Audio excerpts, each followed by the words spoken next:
Hello everyone and welcome to this week's Patch Notes, the show where we cover the biggest gaming news from the week in a nice bit-sized package. My name is Drew and as always it's great to see you guys. This episode we are covering the news from the week of October 13th, 2017. That's right, Friday the 13th, the most superstitious day of the year, and this year it actually falls into October, which is the spoopiest month of the year. But this week wasn't really spoopy so much as it was a confirmation that microtransactions are slowly consuming our lives every single day. But before we get into that, we have a few more things to cover from this week, so let's go ahead and get into that.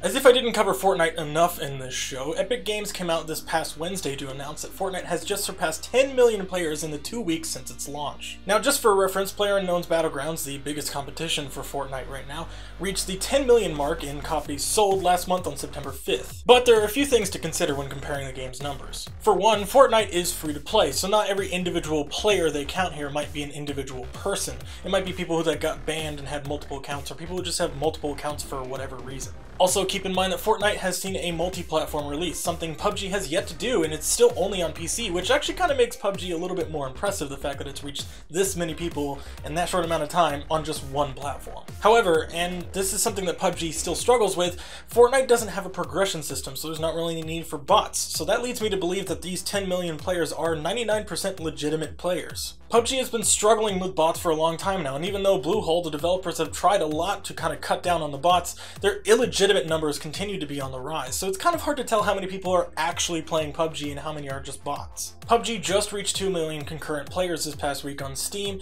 and that is a huge feat. But how many of those players are just bots who kind of just dance in one spot until they get killed, and then they take their coins and buy stuff and sell that on the Steam marketplace? Since Fortnite doesn't have a trading system like this, it's really impressive that they can reach numbers like this with just the gameplay alone. I mean, there's no progression on any of the platforms, so it's really impressive that people are just playing this game just based on how fun it is. It'll be interesting to see how things change when PUBG finally sees its console release. A lot of people are saying, oh, I'm just playing Fortnite waiting for PUBG to get released for consoles, and I wouldn't be surprised if when that happens, the numbers in Fortnite see a significant drop, even despite the fact that PUBG isn't a free-to-play game. We'll just have to see if PUBG can make up the ground that Fortnite has dug out for itself on consoles by the end of the year. To move on though, the one thing that Epic Games is just as proud of as much as their numbers are the amount of people they have banned since Battle Royale launched. They've boasted their banned list of over thousands of cheaters, and being banned is a permanent offense. Even though the game's free to play, so if you got banned you could just make a new account unless they IP banned you, which I mean it's not really that difficult to get around anyway because the game's free. This is incredibly prevalent on the PC platform, where not only are players teaming in solo sessions, but they're also using hardcore cheats thanks to programs that they code outside of the game. They then go on to actually sell these programs to other players, which further spreads out the problem. Well, Epic Games is laying down the law, literally. They're filing lawsuits against two of the most prolific cheaters in the game. They cite copyright infringement as the cause and state that it's not just the fact that it violates their terms of service, but it's the fact that they're also selling these programs to other players. Now, normally violating terms of service isn't a legally binding offense. It's not something you can just sue somebody for violating your TOS. Normally, you just ban them and move on. So this will set an interesting precedent, even though I don't think Epic Games really has much of a case here. I get what they're trying to do. They're trying to punish these players and scare away anybody who would try to emulate them. But all they're really going to do is cause a Barbra Streisand effect where more people are now going to pay more attention to this issue than there ever needed to be. The best way to deal with these cheaters, in my opinion, would be to ban them and ignore them. Just move on. Don't give them the limelight that they so desperately crave. Now all Epic is going to do is make these cheaters some sort of martyrs for the little guys going up against the big corporations. I'll keep you guys updated on this, and I'll let you know if this really goes forward or if it's just a big bluff from Epic. Right, they say, why build the PC when most people just want a word processor? And why build virtual reality when most people think 2D screens are pretty good today? Speaking of companies that make questionable legal decisions, Oculus has announced this week that they're dropping the price of the Oculus Rift by $100 to $399. This price includes a bundle of the headset, cameras, and motion controllers required to use the device. Now, it's been well over a year since the Rift officially launched, so not only is this price drop warranted, it's actually kind of expected. What wasn't expected, however, was the fact that Oculus also announced a newer, cheaper headset that would be released for $200 early next year. The Oculus Go headset will be a kind of in-between experience where it'll be better than the mobile experience, but not quite as good as the PC VR experience that you really have to shell out the cash for. It's kind of meant to serve as a in-between the introductory devices like Google Glass and the kind of hardcore, more enthusiast devices like the Vive or the Rift. If this sounds familiar, it's because Google basically did the exact same thing last year with their Daydreams headsets. Both of these headsets come with a single motion controller that looks just like a remote, and you can use it for games and whatnot, but one of these headsets just happens to be $100 more than the other. Anyway, considering that the HTC Vive also just recently did a price drop, we might finally see the surge in numbers that the VR industry desperately needs to stay relevant.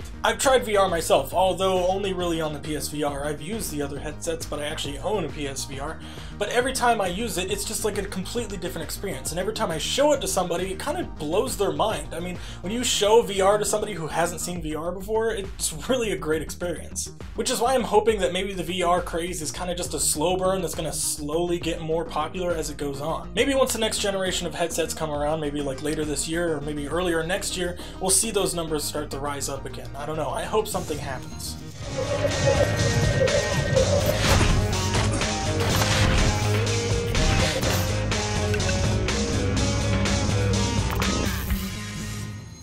Holy crap, this isn't really the biggest news, but I just want to let you guys know that this week marks the 10-year anniversary for the Orange Box, Valve's flagship game that spawned the incredibly popular Team Fortress 2 and Portal in a single launch. I just recently did full playthroughs of basically everything related to the original Half-Life game, and it was a blast. It was really nice and fun and nostalgic to go back and play through those games on the hardest difficulties I possibly could. I left a link in the description below so you guys can check that out if you want. I've also left a link in the description for PC Gamer's article covering the 10-year anniversary, where they interview some people from Valve who worked on the games, and it's really interesting to see how things have changed since, well, 10 years ago. Oh, in case you were wondering, there's still no news on Half-Life 3. Yeah, so it is just the quantity and quality. There is nothing that's exclusive or that you can only get behind the premium currency. Awesome. At all. Gotcha. So let's go ahead and do a Mithril one as well.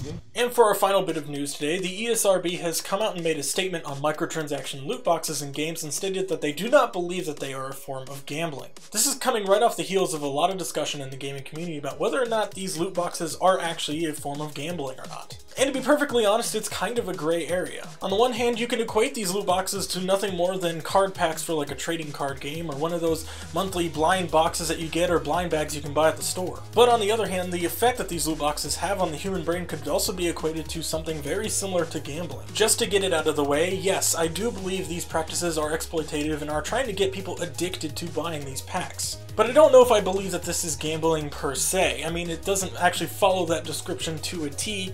You're not kind of spending money to potentially get more money out of it or something like that. But it's the effects on the human mind that I am really interested in, and I think it's actually really exploitative for these companies to set up their microtransactions in this way. Is that gambling? Well, not necessarily, but is it wrong? Absolutely. All these companies are doing is taking advantage of a percentage of their player base who have addictive personalities and can't help but just do the same thing over and over in the incentive of getting rewards for it. Loot boxes really perpetuate the idea of, well, this thing I have is unique because I got it in a loot box. Other people can't get it because it's random and I'm actually lucky for having it. They prey off that primal need for humans to feel unique and to feel special and to feel like we have something that others don't. And this is why people argue that non-loot box microtransaction systems are less valuable because you can just pick what you want. And so it's not special if everybody can just buy the one thing that you think is special. When you get an incredibly rare item from a loot box in a game like Overwatch or Destiny 2, you immediately equip it and imagine everybody to be thinking, wow, look what that guy has. He has such and such item. He's so lucky. I wish I was him. But in reality, what everybody's saying is, wow, look at that guy. He's got such and such item. He really has a lot of money to burn. Loot boxes are becoming more and more prevalent, and they're becoming worse and worse with pay-to-win aspects like in Battlefront 2. I mean,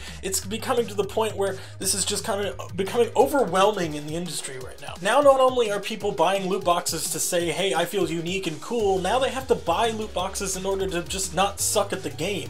And that's not a good thing. It reminds me a lot of online passes from years ago, where games that were primarily single player that didn't need online passes at all required an online pass. We're seeing something very similar with single player games like Shadow of War offering loot boxes in them, even though there's really no reason. It's a single player game. Loot boxes are a slippery slope, and we've already slipped and we are sliding straight down into a pile of garbage. But back to the story at hand. The ESRB, or the organization that decides whether a game is rated from E to M in the United States, States has officially made a statement that they do not believe that loot box microtransactions are a form of gambling. They went on to state that since players still receive something from a loot box, whether they want it or not, it cannot be considered gambling. PEGI, or the organization that gives similar ratings to games in Europe, mirrored this statement. They added that in order for them to change their view on gambling in video games, that the official government organizations need to change the definition of gambling. They say that they do not have the power to decide what is and is not gambling outside of their strict guidelines. The reason this is huge, and the reason so many people wanted it, is because gambling is one of the descriptors, from the ESRB at least, that can get a game an AO or an adults-only rating. Games with an AO rating are basically dead on arrival, considering most physical retailers refuse to sell them, and most digital distributors do as well. This would mean that if the ESRB did define loot boxes as gambling, then a lot of games at your local GameStop would be seeing the door. So this, on top of the fact that the definition for gambling is kind of a gray area, is why I think the ESRB made the decision that they did. I mean, could you imagine the shitstorm if they had said that they were gambling and that now these games were officially adults only for having gambling in them? I mean, I personally believe that this isn't a form of specifically gambling, but something else entirely. I don't know if there's a term to coin it, maybe I just can't think of it right now, but yeah, it's something different entirely that's affecting you mentally. It's almost like the tactics of a drug dealer. Like, a lot of these games give you just a little bit of a taste. You know, they give you a free loot box every now and then, or they give you just enough of this premium currency to buy one skin or something like that, just to give you a taste so that you come back for more. It's just like a drug dealer. They're trying to feed into our addictive personalities. And if you're not the kind of person who suffers from this type of personality, then I applaud you. I mean, I'm not the most addictive person, but I have fallen victim to microtransactions before. And just to be clear, I don't hate all microtransactions. I do believe they can be done well with respect to their consumer. Games like Titanfall 2 really showcase how microtransactions can actually improve the experience, where you actually pick specific items you want and pay for just those, not loot boxes, and since there are microtransactions, all of the post-launch content is free. Normally, this is when I would mention another game I really like, Rainbow Six Siege, but they just recently added loot boxes to their game, so yeah.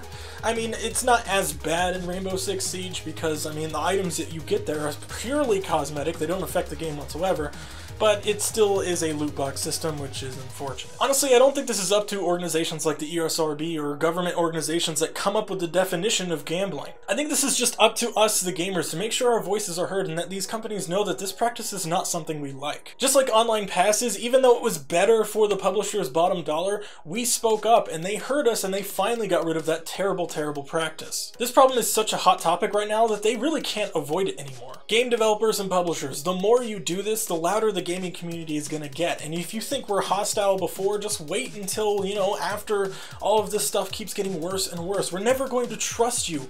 That's why we like developers like the guys who make Titanfall 2 so much, because we trust them. They're not trying to take advantage of us or exploit our deep emotional shortcomings. They don't just see us as cash cows and ways to just force money out of our wallets. They see us as their fans and they respect us as their customers. I think that's mostly what I'm asking for here, is just respect. Can you just respect us a little bit to not try to exploit us emotionally and mentally and try to nickel and dime us at every chance you get? Do the right thing. Microtransactions can be done right. Most of us have no problem supporting a game or a developer that we love with a little extra cash, especially when there's free content coming in. But don't just bend us over a barrel and fuck us just because we're stupid and exploitable. I mean, we are stupid and exploitable, and that's why you're doing this, but that doesn't make it right. So if you're a gamer and this is something you're concerned about, speak with your wallet. Don't buy these loot box microtransactions if you really don't like them. And either don't buy microtransactions at all, or at least only buy microtransactions that you know are just for specific items and they're going to a developer that you like anyway. Alright, and that is the end of the episode this week. Now, if you're new to the channel and you like what you saw, go ahead and leave a like on the video, and if you're even more awestruck, go ahead and subscribe. I mean, it really helps us out. Also, I posted about this on Twitter, but I'm sorry for not releasing an episode last week. I had some family coming in town, and I just really didn't think the week had enough going on to dedicate an entire episode to it. I did record a video to take place of the patch notes last week, but it was kind of the same thing you guys see from me and all the channel updates where I'm promising I'm working on stuff and all this stuff that you've all heard a million times before, so I just decided to scrap it. Also, I want to let you guys know that I started a playthrough of BioShock on Twitch this past Wednesday, and I'm actually going to do something different with my Twitch streams. I'm going to actually edit them down so they're not, you know, incredibly long and just filled with voids of nothing. So look forward to that. I'm going to try to release the first episode on Monday or Tuesday, thereabouts. But yeah, that's going to be it for me this week. See you guys next time. Bye.